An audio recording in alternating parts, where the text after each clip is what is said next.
Hello everyone! In this tutorial, we'll learn how to fix the Microsoft Visual C++ runtime library error. This error often appears when you try to open an application or restart your computer. It's a common issue, but don't worry, we'll resolve it in just 2 simple steps. Before we dive in, make sure to like this video and subscribe to the channel for more helpful tutorials. First, let's repair the Microsoft Visual C++ Redistributable. Right-click on the Start icon and select Run. In the Run dialog box, type the following command and press OK.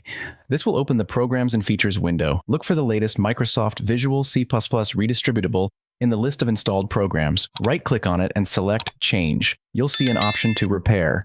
Click on it, confirm by selecting Yes, and let the repair process complete. Once it's done, restart your computer and check if the issue is resolved.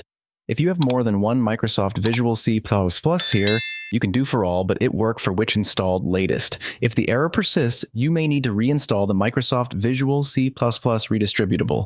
First, determine whether your system is 32-bit or 64-bit.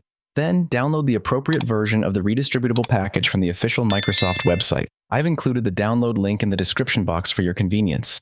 Install the package and restart your computer to see if the problem is fixed. I hope this tutorial helps you resolve the runtime error. If it does, please hit the like button and subscribe to the channel for more useful content. Let me know in the comments if this solution worked for you or if you have any questions. Have a wonderful day, and I'll see you in the next tutorial.